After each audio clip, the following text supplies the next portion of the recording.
Este es el día del triunfo del Señor, día de júbilo y de gozo.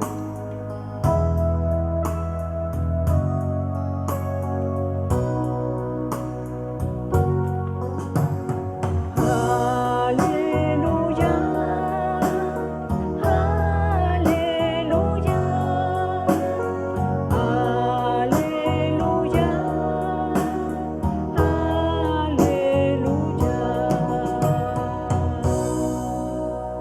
El Señor esté con ustedes y con tu espíritu. Lectura del Santo Evangelio según San Marco. Gloria a ti, Señor. Habiendo resucitado al amanecer del primer día de la semana, Jesús se apareció primero a María Magdalena, de la que había arrojado 7 demonios. Ella fue a llevar la noticia a los discípulos, los cuales estaban llorando, agobiados por la tristeza. Pero cuando la oyeron decir que estaba vivo y que lo habían visto, no le creyeron. Después de esto, se apareció en otra forma a 2 discípulos que iban de camino hacia una aldea. También ellos fueron a anunciarlo a los demás, pero tampoco a ellos le creyeron. Por último se apareció Jesús a los 11, cuando estaban a la mesa, y le echó en cara su incredulidad y dureza de corazón, porque no le habían creído a lo que lo habían visto resucitado. Jesús les dijo entonces: vayan por todo el mundo y prediquen el Evangelio a toda criatura. Palabra del Señor. Gloria a ti, Señor Jesús. El anuncio es la plenitud del triunfo de la resurrección de nuestro Señor. Jesús mismo se anuncia a sí mismo resucitado. Primero lo hace a nivel personal, de pequeños grupos, y después lo hace con todo lo que son los discípulos que estaban reunidos, llorando, seguramente asustados, todavía bajo el efecto del escándalo de la cruz y del fracaso de la cruz.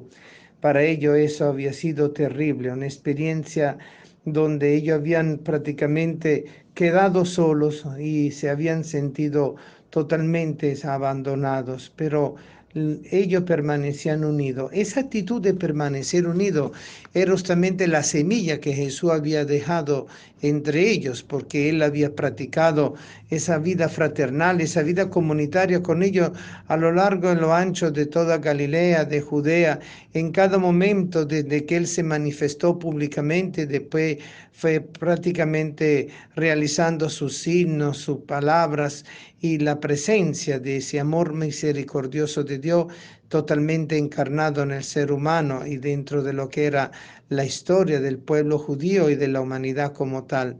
Y luego su subida a Jerusalén y después el culmen, el apogeo del misterio pascual, desde la última cena hasta la Pascua de Resurrección. Pero evidentemente la Pascua de Resurrección era algo que necesitaba ser revelado, no era solo algo que ellos vivieron junto con él antes de la Pascua, sino algo que tenía que acontecer después de la Pascua. Y como dice muy bien el texto del Evangelio de San Marco, Jesús había resucitado al amanecer del primer día y después se fue presentando a distintas parte y personas, la María Magdalena, algunos de los discípulos, pero evidentemente el misterio permanecía oculto y ellos permanecían unidos, y eso es justamente la belleza de lo que el Señor había creado, que esa comunidad se mantenía en la fe, aunque estuviesen tambaleando, atemorizados, llenos de dificultades y de dudas. Pero ellos estaban allí y no creyeron a los testigos porque justamente estaban esperando una manifestación, si era cierto, de la resurrección a todo el grupo, a toda la comunidad.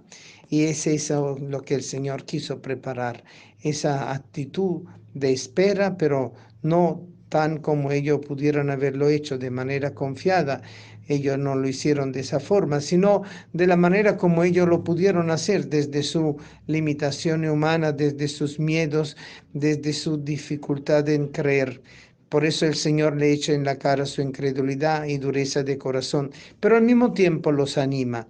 Es interesante el doble movimiento, ¿no? primero Jesús le echa en cara su incredulidad, pero después los envía. Es decir, el mismo amor, la misma misericordia, la misma presencia, pero que desde realidad de la gloriosa resurrección se transforma en una experiencia de fe personal y comunitaria que entonces la base fundante de la experiencia de la iglesia naciente, se fundamenta en esa actuación colectiva y personalizada de cada discípulo y de todos los discípulos unidos. Y ahí donde vemos como el Señor recoge nuestras limitaciones y las transforma, recoge nuestra debilidad y la fortalece, recoge nuestro momento de incredulidad y le va dando el sentido pleno que solamente la resurrección y la aparición del resucitado podían solidificar y transformar en una fe firme, en una fe apostólica, es decir, una fe de fundamentos, porque apóstol quiere decir fundamentos también, ¿verdad? Nosotros por eso profesamos una fe en Cristo y una actuación apostólica de la iglesia que es una santa católica y apostólica, porque se fundamenta en la fe de los apóstoles, una fe que es a prueba de bomba porque pasó por la prueba del miedo, por la prueba de la dispersión, por la prueba de la incredulidad, pero que después se transformó en la alegría esperanzadora de una misión que viene a evangelizar todo el mundo y todos los corazones.